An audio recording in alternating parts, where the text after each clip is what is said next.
All right, what's up, everyone? Welcome back to another DFS Army Bold Calls Fantasy Football Podcast, the first of the 2020 year. It is New Year's. Happy New Year, everybody.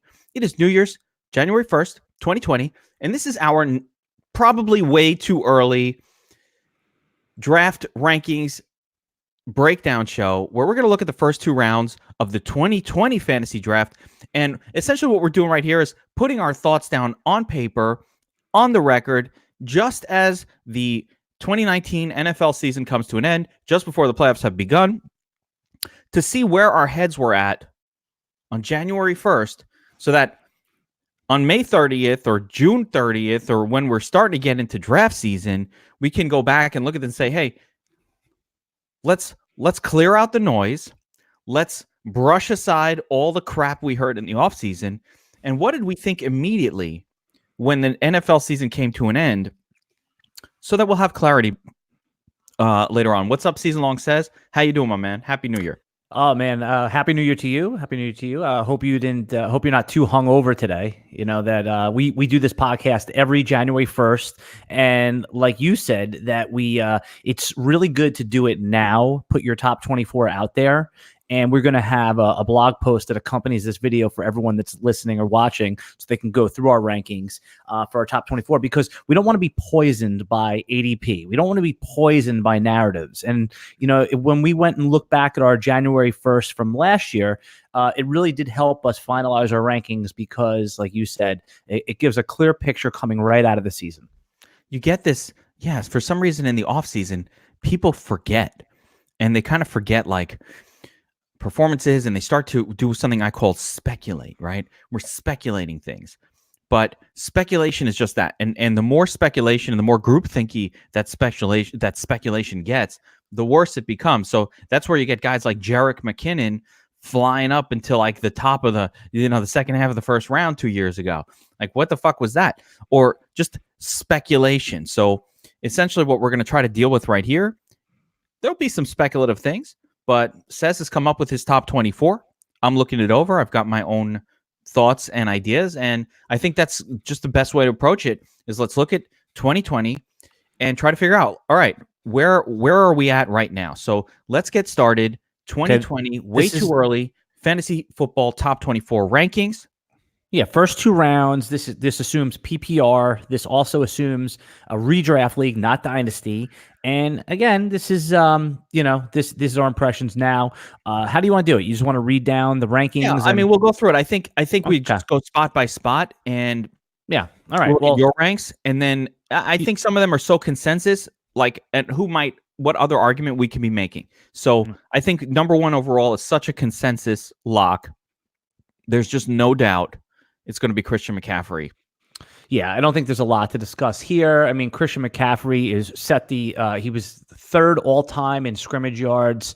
Now, there is going to be a situation where the QB, we're unsure who that's going to be. Is it going to be Cam Newton? Are they going to draft Tua? They're in a prime spot to do that. Should Miami pass on him in the actual real draft?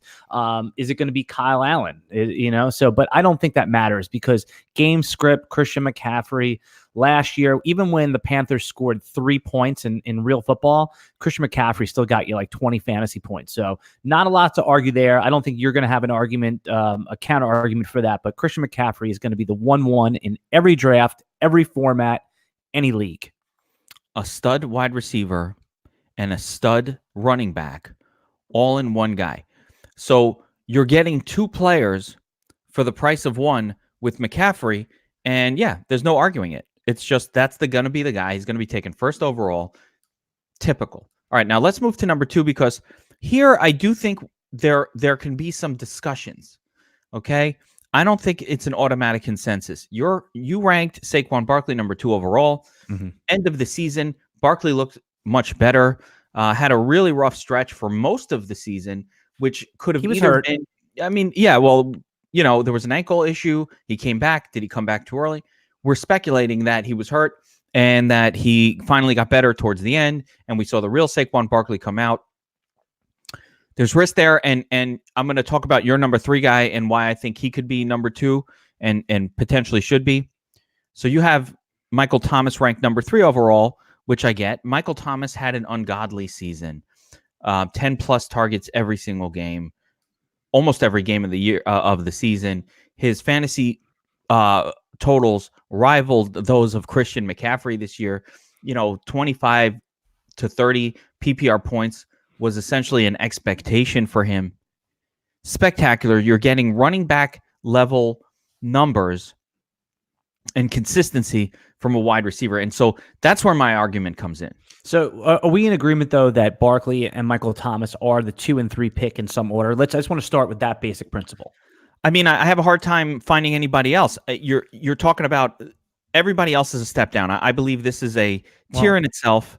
Yeah, I mean, some would argue Dalvin Cook or Zeek could be in there, but no way. You're right. You and I, when we put out the DFS Army 2020 rankings, if we had to put them out today, we're in agreement that Barkley and Michael Thomas. I think that you and I are just in disagreement on who we would take at number 2.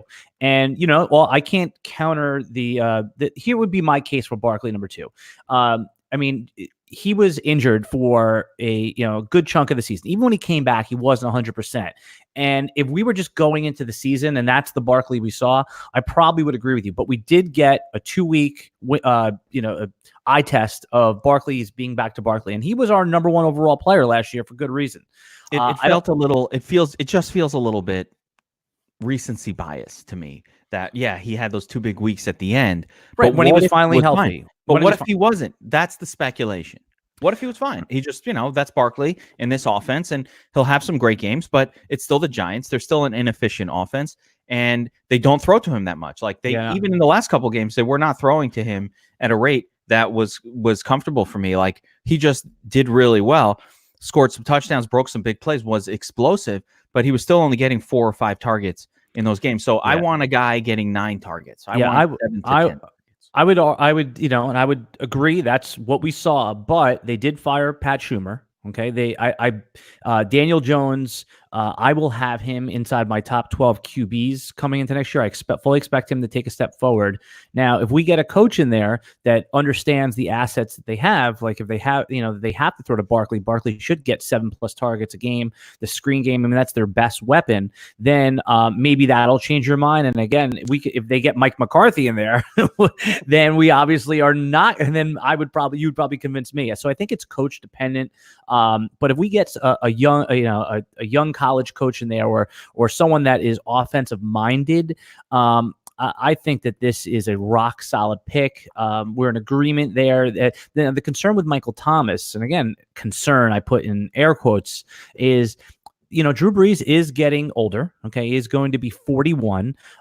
If they win the Super Bowl, is he going to retire? And if he retires, are you going to take Michael Thomas at 2 with Teddy Bridgewater? I mean, again, so we can only go on the information we have today. Let's assume the Giants are going to get a competent head coach, even though that's a pretty... And by the way, this is today. The Saints can also bring in, and they should, and they must. I mean, like Antonio Brown could be playing for them next year. We don't know. Like if something like that happened, the main superpower for Michael Thomas, and this is, again, with no offseason moves, his primary superpower was the fact that they had no one else to throw to on that team. Yeah, and they were trying to get him the record at the end. They were force feeding him the ball too. Yeah, but it wasn't even that. They had no one else to throw to. This wasn't an accident. The team has no wide receivers on it, and they seem to not give a fuck about adding any wide receivers. Now that could change. It was very clear, and you'll see in the playoffs, it's going to be a clear thing for them. It will show like that weakness. They should have, in my opinion, signed Antonio Brown. Well, they already said that if they signed him, that he would not be allowed to play. He would immediately go on to that. They don't know that. Well, no, that was what. Okay, so a representative from the team said that the back channels knew he could play and blah blah. Yeah, blah. They weren't thinking he could play. So one of my favorite free agents, and we're going to do a show on the free agents out there. I've told you this off air. Is I think Robbie Anderson is going to be a killer free agent for someone. I think that he would fit well on that team. Let me ask you a question. If Robbie Anderson was the big free agent signing for the Saints, I don't think that does anything negative for Michael Thomas. It doesn't hurt him too much. It hurts a little bit because any competent wide receiver, just Michael Thomas is a volume monster, and that's where he does all his damage. So any competent wide receiver, it's not great for Michael Thomas, and I think they will bring someone in, so that could change this whole discussion. But for me, for right now, as of today, the way the teams are constructed, I would take Thomas over Barkley. I think Thomas did great with Teddy Bridgewater at the helm. It wasn't harmful. And Barkley is great too. Like, we're splitting hairs. But I'd rather have a reliable wide receiver that delivers fantasy points like a running back does, because I feel like I can get a pretty good running back in rounds 2 and 3. Whereas as we start to get later in the draft, you really don't find consistent wide receivers. No, no one's consistent like him. He's standalone, the most consistent wide receiver in the league. No argument. He could be the number 2. I wouldn't blink an eye. For me personally, I want to lock in that stud running back. I think there's a lot of value as we get into the 3rd round. A lot of Terry McLaurin's, DJ Shark, AJ Brown's.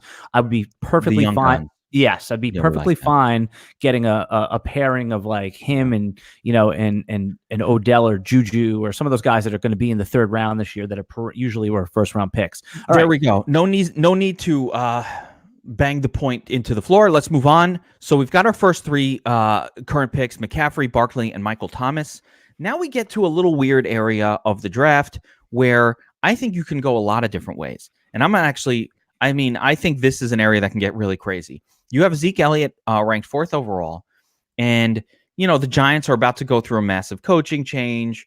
Probably hasn't happened yet, but probably. So some new things going on there. They have a great offensive line. We know that. Zeke Elliott gets a lot of touches. We know that. He definitely regressed a little bit, not just fantasy scoring wise, but just talent wise this year. He seemed to not have his explosiveness. The big runs weren't there.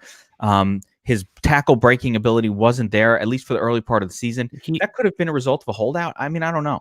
But here's what I like about Zeke is the number 4 pick. Okay, I agree with everything you said. The production was slightly erratic. The floor was a little lower than normal. He still had the huge games. He had a couple of those at the end.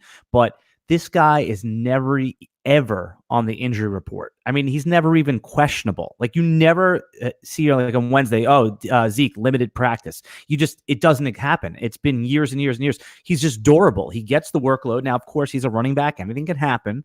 But there is a lot of safety in knowing that your 1st round player. I mean, how many 1st round players just tanked you with injuries this year? Everyone from Devontae Adams, Barkley. I mean, the list goes on and on and on.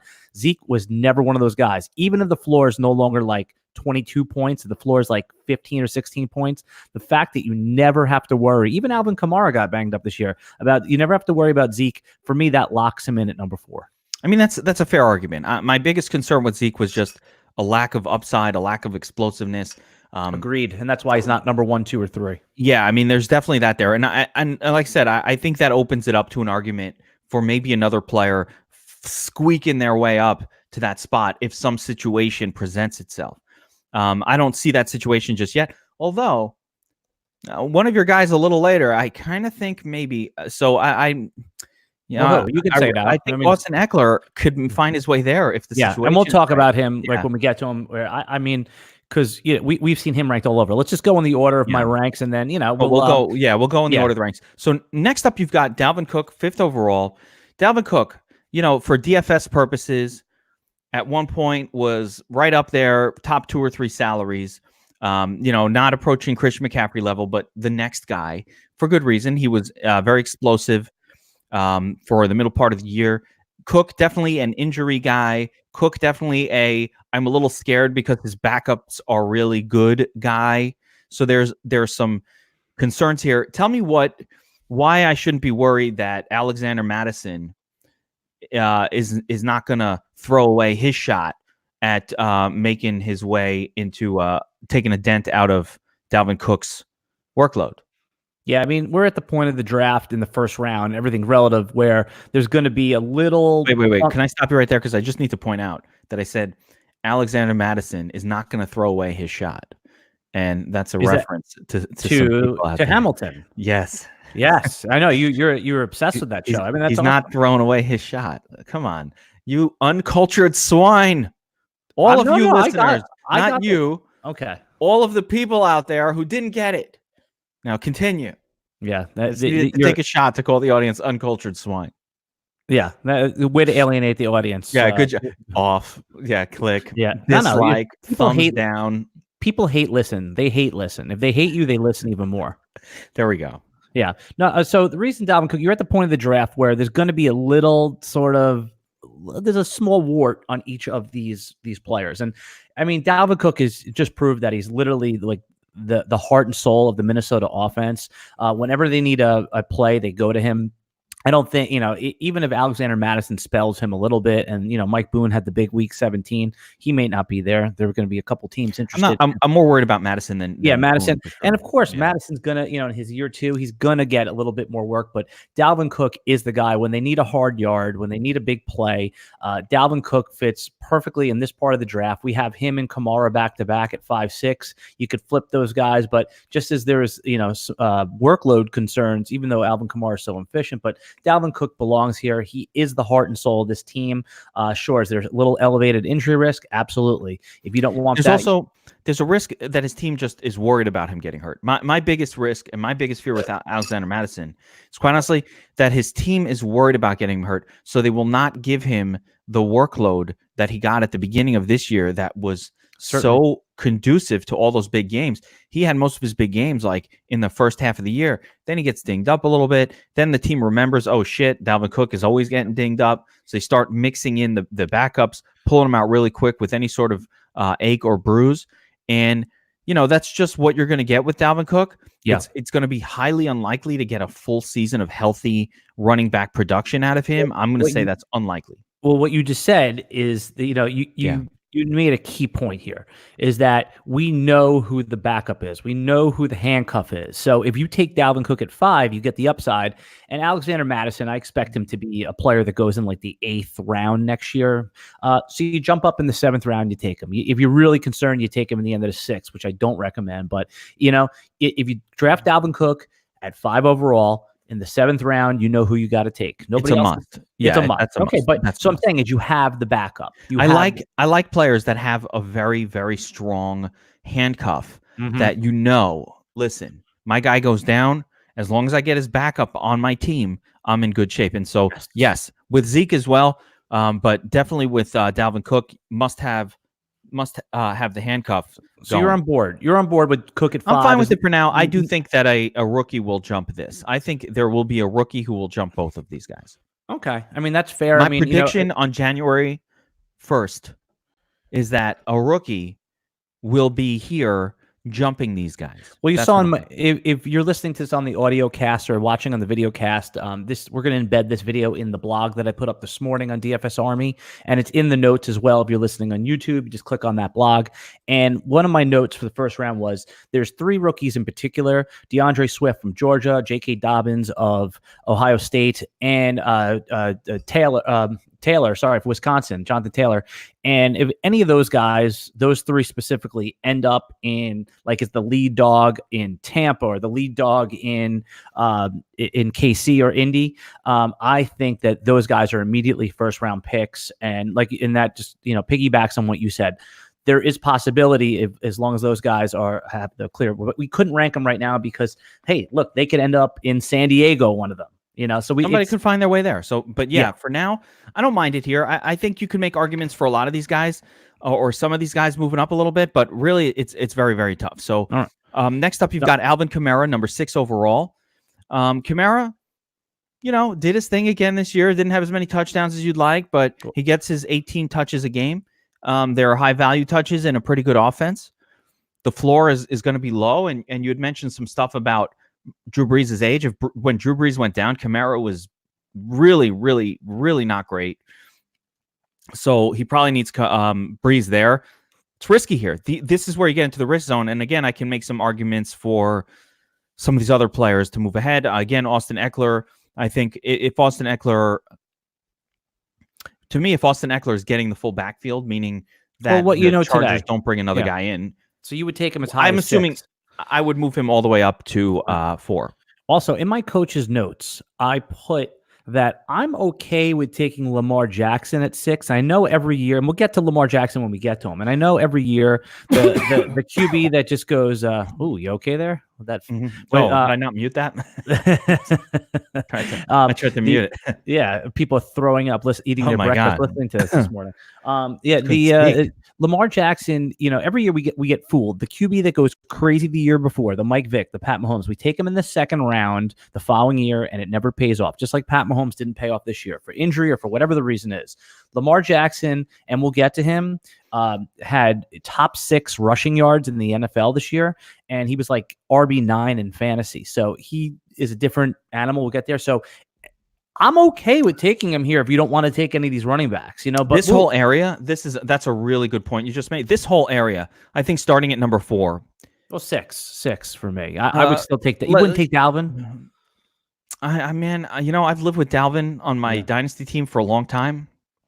This dude is always hurt. Just for 2020, though. He's okay. All right, that's fair. So you're saying, but Zeke, you would, Zeke, I'd have to think about it. But right with Lamar Jackson, you're getting a running back and a quarterback in one player. Yeah. All right, we'll get there. So his scores, by the way, are 10 points above. We always have this argument every year about the QB du jour. Right? Last year it was Mahomes. Yeah, but this is just a different situation because of it's not just like he's a rushing quarterback. He's not Mike Vick where he's, scrambled at RG3 we talked about it in last preseason that he runs like a running back. He delivers the hits. Now everyone's like, he has elevated injury risk. So does every running back, So and then QB is you're probably going to be able in a 1 QB league to replace your QB a lot easier than you are a stud running back. So that's the whole thing. It's like, first of all, most of our listeners won their leagues because, like anybody who follows the Bold Calls podcast,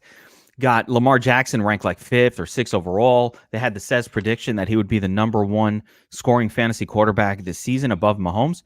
And so, like for me, why did I win so many leagues? Because Lamar Jackson was on all of them, right? You let me get him in your league. Very bad move. Very bad move. You were he's got, for those of you watching on the video cast, I will do the bragging for you. Look at this, the fantasy football trophy. All right. To our long running home league, high stakes, $200 entry.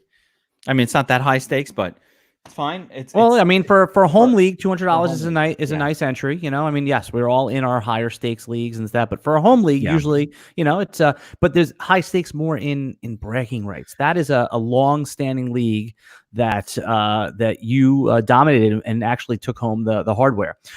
Let's move through a couple of these. Yeah, and that is super flex too. All right, so Alvin Kamara 6. We have Aaron Jones at 7. Do you have a problem with Aaron Jones in the first round? All I'm hearing is touchdown regression. He had, 19 total touchdowns, something like that. He will get touchdown. He's a guy who only gets 14 to 16 touches per game. Yeah, but he is I used this term before. He is the heart and soul of that offense. I think that they realized you need to get Aaron Jones going in order to. Basically, here's my question. We keep this as speculation. Would you take? Well, it's not speculation because they're still going to bring the other guy out. Like Jamal Williams is still going to be there doing his 35% share. All right. So Aaron Jones finishes RB3 on the year this year. Some people are not going to have him ranked in the first round. They're going to, cite regression, all the other, speculative reasons we just talked about. Forget it, my ranking of number 7 overall. Would you take Aaron Jones in the first round is my question to you. I think he's definitely first round caliber. I would say. Who would you take over him? Would you take any of like the Josh Jacobs, Leonard Fournette, any of those guys over him? I think I might. If Kenyon Drake gets the Cardinals backfield to himself. Agreed. I might take Kenyon Drake there at 7 overall, potentially. Yeah, if for those on, and I don't want to get too out of sync here, but for those looking at the ranks, I do have Kenyon Drake in the second round right now, obviously because there's some question marks around. David Johnson's probably going to leave. I don't think that Chase Edmonds is that kind of guy, and they all have to sign him. They could franchise him, whatever. But again, that's speculation. What we're saying is like he has to be re-signed by the Cardinals. But assuming that he was the starter. Because I have to make assumptions. He was the starter going into the end of the season. Well, we'll get there. But I like Aaron Jones too.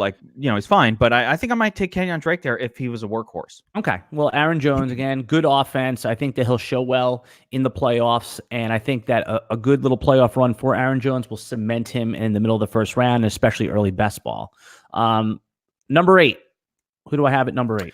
Austin Ekeler as the number 8 guy. And we've mentioned him already. I like him probably more than this ranking. And the main reason is if you look at what he did early in the season, he was just unstoppable, right? With the backfield to himself, because he, like a Christian McCaffrey, he already gets pretty much all of the passing game work. And then you add in running work on a team that does produce fantasy points very nicely to the running back position. This is the key thing for Ekeler. The scheme that the Chargers run, and this goes almost 15 years back through the Phillip Rivers era, is very, very prosperous to whatever the running back is who's getting the work. So forget talent, forget any of that. I think he's got a lot of talent. Doesn't matter. If you're getting the work in this offense, you'll see, because Melvin Gordon, wherever he goes, he's not going to be that good. Like, it could be okay, but most of what Melvin Gordon's superpower was just being in the right offense that produces a lot of points to the running back position. And now if Austin Ekeler gets to take that spot, he is going to produce points like every Chargers running back always does. They don't just throw screens to the running back. Their running backs run patterns. Their screens are designed to be big plays. It's not like the dump off pass that Le'Veon Bell gets on the Jets. His passing game work is legit. We saw Danny Woodhead. I talk about these guys. This goes back to Danny Woodhead. This goes back to all of these players that have been in this role and done really well. Even sometimes part-time. Sproles. That's right. The original. There have been a lot of people in that role. I got a question for you. Without looking it up, just sprout out, just speak out a number. How many catches did Austin Ekeler have this year? How many receptions? I'm going to say 65. Okay, ready? 92. Yeah, see there, it's crazy, right? I'm just double checking. Yeah. He had 108 targets, 92 catches for almost 1,000 yards, and that's just receiving. And then he added another, 550 yards on the ground. And that was just a part timer, like he was for most of the season. Austin Ekeler is a modern day NFL running back, a guy that will get you 500 to 800 yards on the ground and 1,000 yards receiving. I think Anthony Lynn, I don't think he's like a great coach over there in LA, but I think that they do realize that they were better when Austin Ekeler was on the field and heavily involved. Do you think Phillip Rivers will be the starting QB there next year? Yes, I do, but I think his time is numbered. I do think he has another year in him, but at some point they're going to move on. When they need to rebuild, like they're not quite ready to rebuild there. They have a really good core of wide receivers, pass catching options across the board. It's actually a very good team, a good defense, and they could use a little magic somewhere. This is the Bold Call podcast, correct? Yes. So I'm going to make a little bit of a bold call right now, and it may seem a little crazy, but I think Jameis Winston will be the quarterback of the LA Chargers next season. That's a bold call. Yeah, like that is, I don't know where that comes from. Well, but that's awesome. He's an unrestricted free agent, right? They could either. Do you think Tampa is not going to franchise Jameis Winston? Okay, so this is their options. They could, if they don't think they want. So he had, it's been well documented, 30 interceptions this year. He's a little bit of a wild man. He pushes the ball down the field. For better for worse, he has no. So I'm not sure if they want to move on with him. If I were them, I would franchise him 1 year, $25 million. I mean, that's like a no-brainer. But if they move on, he's an unrestricted free agent, and I think that's the perfect landing spot for him. Now, you'd say, what the hell is Tampa going to do for a QB? Aren't they better with Winston than Andy Dalton or someone like that? Here's one out of left field for you. And I thought of this the other day. I didn't express it to you yet because I wanted to get your reaction on here. The end of the season, do you think Tom Brady wants one more season with actual good receivers? And again, just take a breath and think about it here. Could Tom Brady do the thing where Joe Montana has a different jersey on and you're like, oh shit, he's a Kansas City Chief, where these legendary quarterbacks wear a different jersey? Brett Favre in a Jets jersey. No, I think that it's in the realm of possibilities. Brady is just so frustrated with the team, and I know it's hard to visualize because he is a New England Patriot, but I wouldn't be shocked if you see Tom Brady take one more stab at a run with actual good offensive weapons on him and be the Tampa Bay QB for next year. I mean, it's such a long shot. Listen, I love a bold call, but I mean that seems really a long shot to me. I don't see Brady going anywhere. He's not. I don't see him going anywhere. I don't see him going anywhere. All right, let's look at the rest of your first round. Okay, after Aaron Jones, you had Austin Ekeler. So again, I have Austin Ekeler, I think, a little bit higher than this, and I'll probably take him ahead of some of these guys, but that's just again, grasping at straws. Up next, so you've got a wide receiver here, Devontae Adams, 9th overall. You've got him ahead of DeAndre Hopkins and Tyreek Hill and Julio Jones and Chris Godwin. I'm okay with it. I mean, Adams. I'm not going to say he had a great year this year. Well, okay, so slow down there for a second. So I drafted him early in many drafts, Devontae Adams, and he got hurt right away. So even that first game, he had about 20 fantasy points. He was on a touchdown drought. But if you take a look at his PPR game log for the last 6 weeks, he got you 20 points plus. So it was probably too late if you drafted him. Your team probably didn't do well because you didn't have him for the first 10 weeks. But those last 6-7 weeks, he performed back to where we thought he would be. So that's why I'm comfortable with him as the WR2. Again, Hopkins, who we have at our 11th player overall right now. I mean, Hopkins is right there. We've seen what happens with Hopkins.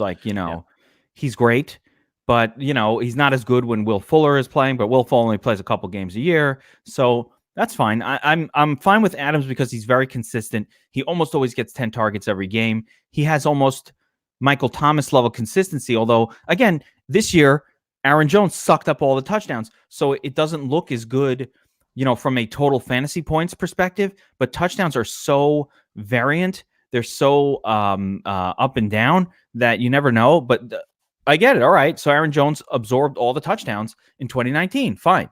But before that, Devontae Adams was absorbing all the touchdowns. And he was a 15 touchdown, 12 to 15 touchdown type of player. So I'm totally fine with Adams here. I don't think Rodgers is as great as he's been. I don't know what's up with that guy, but he just hasn't been the magical player that he had been in the past for fantasy and for reality. But yeah, what? A good Super Bowl run for him, because no one expects them to even get out of that first round. I know they have the bye, but a good Super Bowl run like vintage Rodgers, cold weather Green Bay will flip the perception. I think he has another run in him, but I totally hear you. Could totally be. Yeah. And it's hard to believe, how the fuck did they get the bye? What happened to other teams? But what a weird situation. They found ways to win, and I think it was because of Aaron Jones, which we talked about before. Yeah, Jones. Okay, so touchdowns. We agree that Adams and Hopkins are the next two receivers in some order, but in between them, I put Leonard Fournette. He showed me, again, we were putting him in the middle of the second round last year. He was going in the third. We thought he was the best value in the draft. The year before, he was a first-round pick. He had an unbelievable amount of receptions today. Everyone always thought that he is not a running back that catches the ball. You and I were preaching different. We said, okay, just because he didn't do it at LSU doesn't mean he can't do it. We watched the tape. And we saw some games where he was just making these unbelievable catches. He proved it this year. They're keeping the same coaching staff, head coach. So I don't see any reason why at the back end of the first round you wouldn't take Leonard Fournette. You agree there?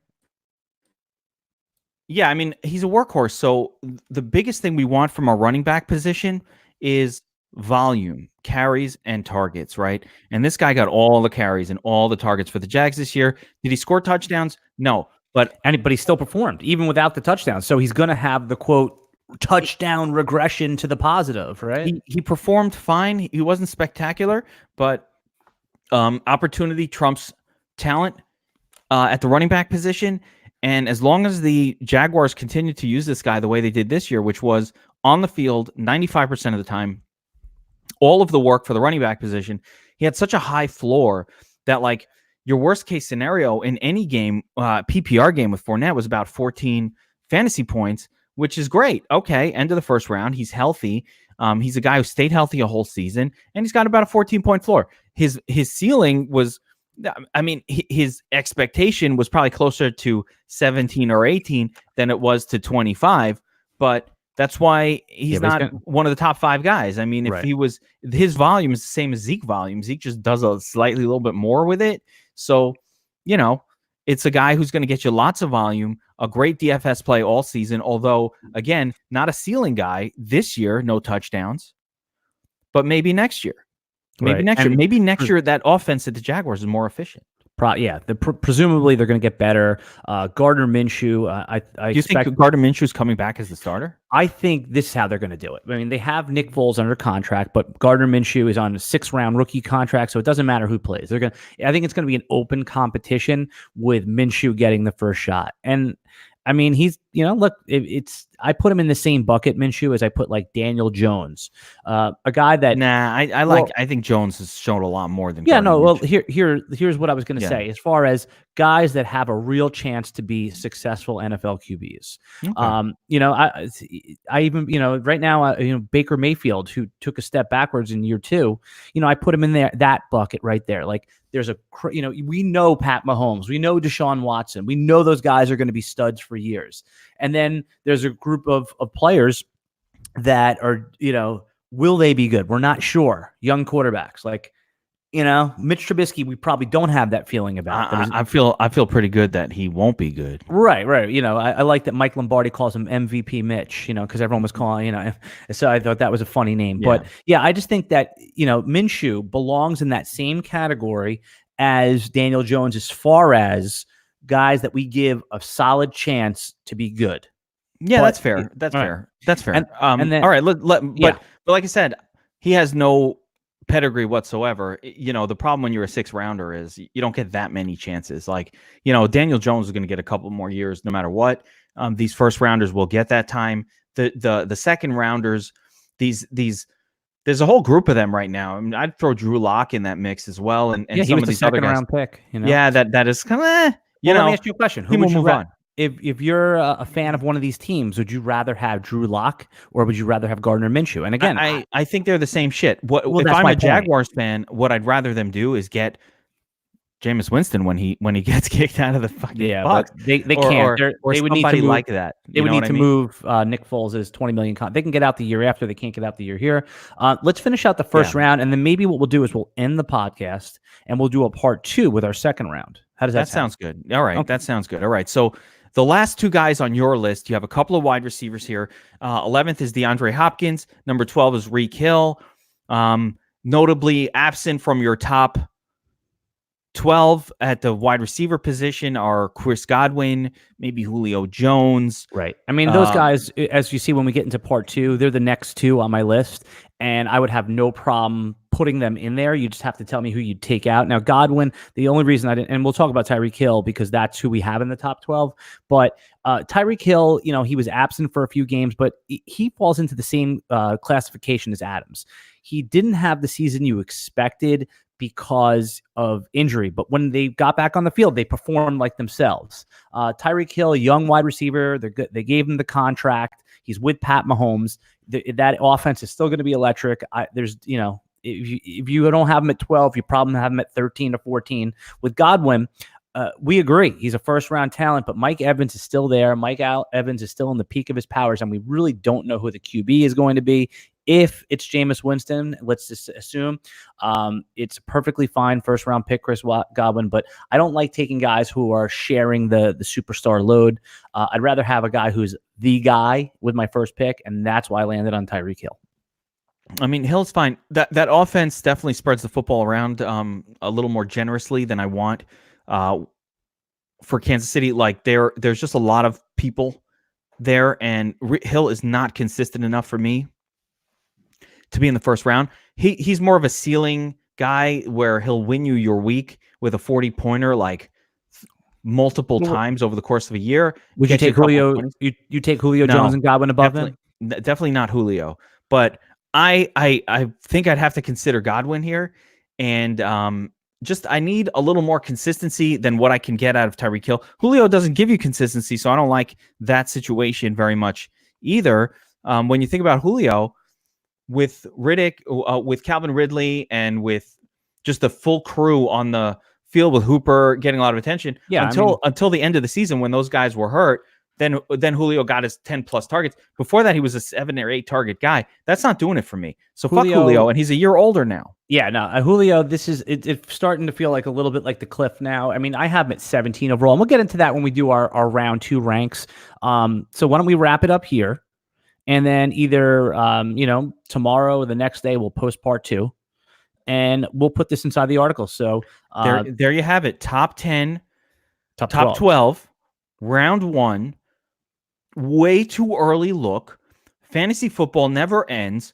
It's the sport that never sleeps year round. We will be back throughout the off season talking about season long fantasy football, talking about the rankings, the draft, the upcoming NFL draft, of course, some dynasty stuff, some best ball stuff.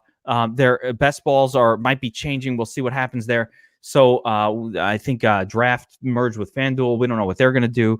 Some new sites have emerged for best ball. But on the NFFC and the MFL 10s, man, those are a great way to do best ball as well. Other ways to go about it. And P.S., I think I cashed in 13 out of 19 of the best ball leagues that I did this year, which is like a pretty good ratio. I'm giving you a round of applause. That is unbelievable. Yeah. That's unbelievable. I got to do more. Who brought you home in that? Who were your key wins, guys that made it happen? I deleted the draft app, but there were certain names that I had a lot of exposure to. A.J. Brown was a guy I had on almost every league because you could get him with your last pick. It was a high. I don't understand it. I get Mariota sucks, but he was around. Marquise Brown was a guy I had a lot of. Where do you think, again, just we're not going to get into too deep, but where do you think A.J. Brown's going to be drafted next year in redraft? AJ Brown, and this is where I'm like wanting not to take these wide receivers here. I think AJ Brown will probably be a third rounder next year. Yeah. I would say like in the third round, him and the young guns. All right, like are you Terry McLaurin and Shark? DJ Shark. I would throw Cortland Sutton in this mix. Tyler Lockett. I know he's a little bit older, but is Lockett a young gun anymore? He's 28. Okay, he's really a vet. Odell Beckham. I mean, look what the third round is going to look like. You'll be able to get a lot of interesting wide receivers there. Yeah. But I like this young up and coming group. I think DJ Shark is the riskiest of them. I think between Mike Williams, who we didn't mention also, Cortland Sutton, AJ Brown. This is a new breed of NFL player that is just big and fast and strong. And like if you watch Mike Williams play, and I'm going to include him in this list, it took him a couple of years to sort of come around, but that dude goes up for the football. Like, he's beating you if you're a cornerback. He's bigger, he's stronger, he's faster, and he just wants it more. And you see that with Sutton, too. You see that with A.J. Brown. He's just a fucking athletic maniac.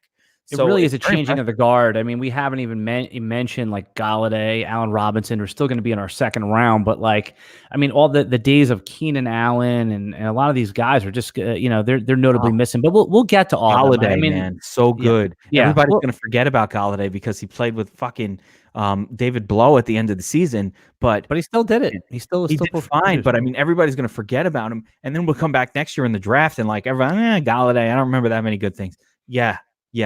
He'll be good value. Galladay. Yeah, like I might take Galladay here. Like these guys, that's what I'm saying. Like Tyreek Hill, Hopkins. I really hope I'm not drafting one of those guys. I really hope that I'm getting a running back stud that climbs his way into the first round. A rookie or an Austin Ekeler at some point. And maybe even a Kenyon Drake, and then I'll take those fucking stud wide receivers that are a little younger and a little undervalued, rather than what I feel is like a little bit overvalued here when you're talking about like some of these. Not Adams per se. Adams is great; he's got consistency, but even a Tyreek Hill or a Julio who will give you like half the season of shit. Yeah, I hurt his ankle, or even Juju Smith-Schuster and Odell Beckham, are going to be interesting guys to look at in the third round. We'll get into that. Roethlisberger's back. Juju Smith-Schuster should probably move his way all the way back to the top of the second round again. I don't think people are going to do it, but yeah, we'll get into it. I'll be gobbling that shit up. So put it on record here. Right. Then I will be gobbling that shit up. Juju Smith-Schuster with Ben Roethlisberger. A lot of these situations where we just hate the players because the quarterback went out this year and we just forgot about the guy and it's like, oh yeah, Juju, now I don't want him. He fucked up my team last year. No. He would have been just fine if Ben Roethlisberger was at the helm. Blame Mason Rudolph. All right. Well, when we wrap here, tell the people where they can find us, what kind of deals we got going on over at the Army right now, and also about Beat the Bookie. And then we'll wrap and we'll come back tomorrow and we'll do part 2. That's right. So we'll be back tomorrow, part 2, second round, too early draft. Check us out. Go to dfsarmy.com. We have a 20% off promotion going. You can use my promo code Geek. You get 20% off monthly VIP. We're crushing all DFS sports. right now. And NBA, our optimals are winning a 60+% rate. It's ridiculous. Just click a button. When you can have projections that good, if you just make a few little swaps, that's how you take down tournaments. Bring one or two original ideas to a lineup. Tournaments are being won. We got the wins are ridiculous. Just look up in your DraftKings or FanDuel contest at the top 10. It's always DFS Army people there. So PGA is starting up now. MMA season about to kick off. We got all kinds of great things happening at DFS Army. And of course, Beat the Bookie, our sports betting service where we have models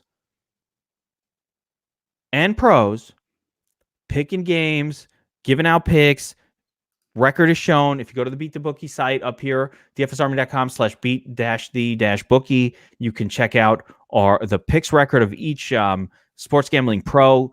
I think Ryan is up something like 55 units for the year, or for the college basketball season or football season or some shit.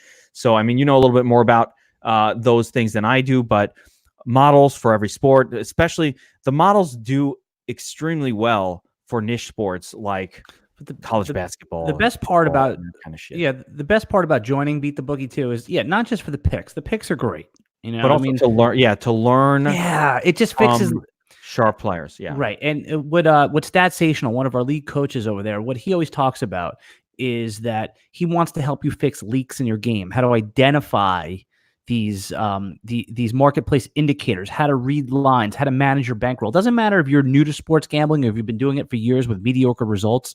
I urge you to go to DFS Army /beat-the-bookie.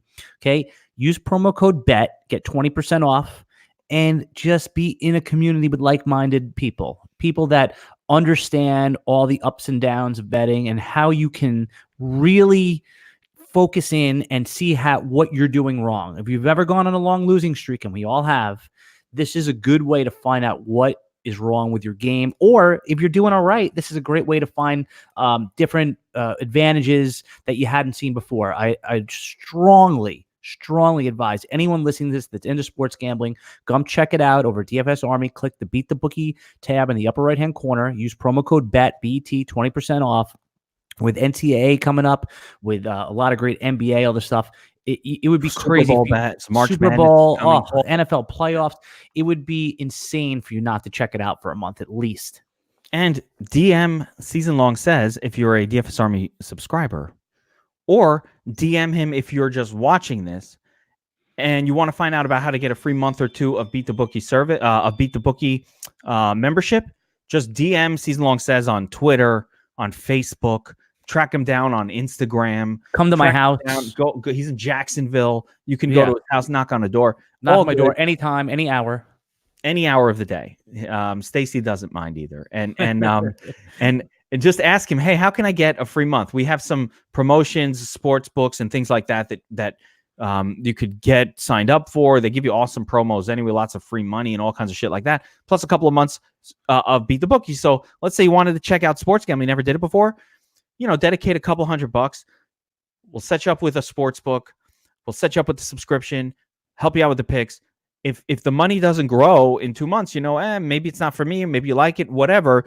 But at least you're not paying for the Beat the Bookie service initially. You can actually just take that money and apply it to your sports betting account and bet it, play it. That's the better way. Yeah. All right. So awesome stuff. Very good. We will leave it there. We'll be back next time with another Bold Calls DFS Army season-long fantasy football pod. For round 2, we're going to do round. So this was our top 12. We're going to do 13 through 24 in the next couple days. All right, everybody. All right, we'll see you later. Good to be back talking off-season football again. Hell yeah. Take care, everyone.